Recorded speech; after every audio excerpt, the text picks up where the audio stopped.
Hey, hey, this is Stu at the beautiful Purple Valley, and we're here with Joey Miles, and we're going to talk about getting into Lotus for beginners. So Joey is going to give us a quick demo as to what we're going to do. Yeah, Go for so it. all you do is this. Job done. Simple. You just throw your legs in. No, no, we'll show you seriously now. We'll show you seriously. So, are we just starting the video again? Yeah, or let's go. go. Go for it now. Okay, so the thing to understand right in the beginning when you do Lotus is it's useful to first do Padmasana. So the soles of the feet are together.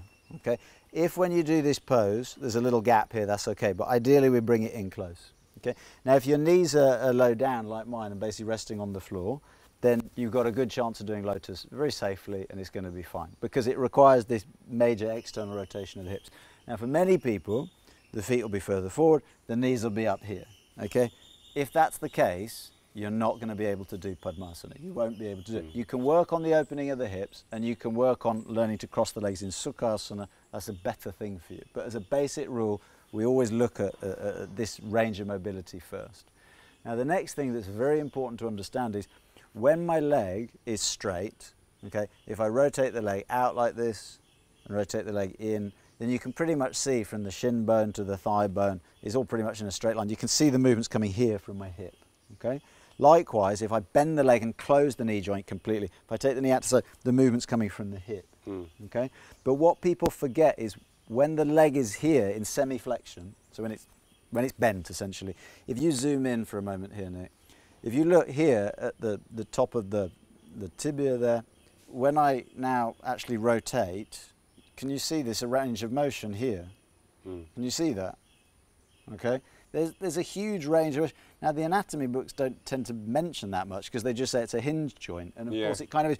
But when people are trying to get into Lotus, and from here they just want to bring the heel to the hip, often they exploit too much movement here, and they'll often damage this part. So that's what we're really trying to avoid. So what I'll have to do is find the circular motion of the hip, which I basically do by taking the leg back there, then I close the knee joint, then the knee comes forward and in.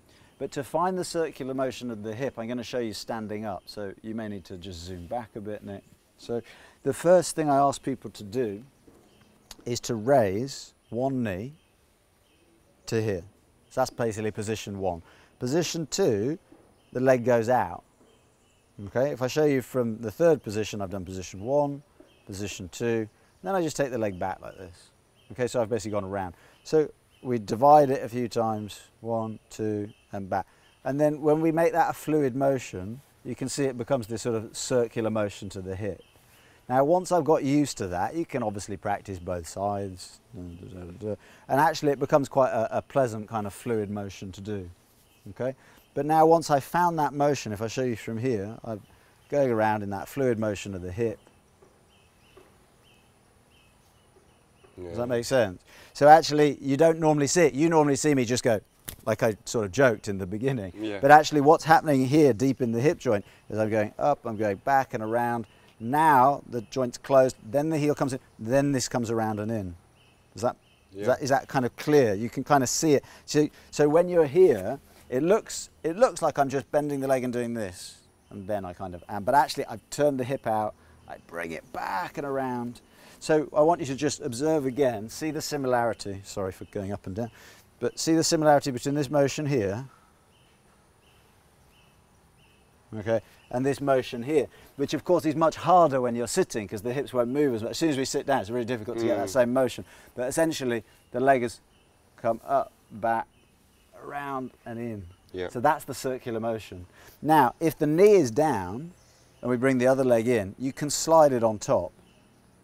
But what you should work on is the circular motion here and then release, circular motion here and then release. And it's safer in the beginning to just put the other foot underneath.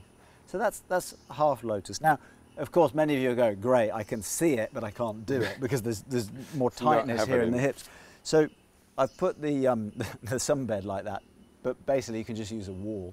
So what I'll ask students to do generally is sit, or lie down, sorry, with the heel level with the knee, pelvis just slightly back.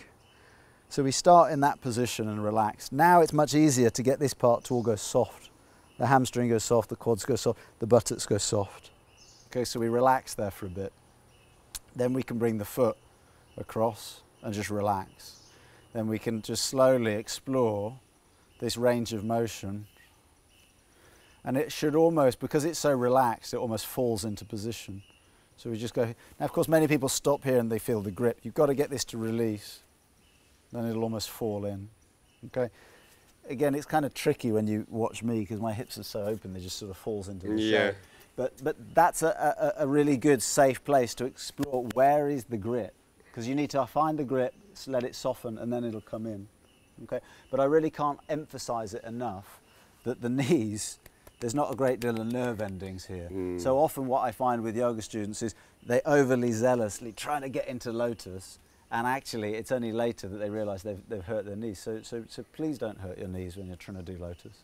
Okay. Explore the circular motion, and remember, it's like, the analogy is a bit like, if I'm on the way to like Anjuna Market and I'm maybe getting lost here in Goa on my scooter, if somebody gives me the right direction, there's a pointer, okay, then they point me in the right direction. As long as I'm going in the right direction, that's good. So a posture, even if you're doing a modification, it just points at the pose, it points at the right direction. It's much better to do that, because if you're pointed in the wrong direction, then you just get further and further away from the place you're trying to get to.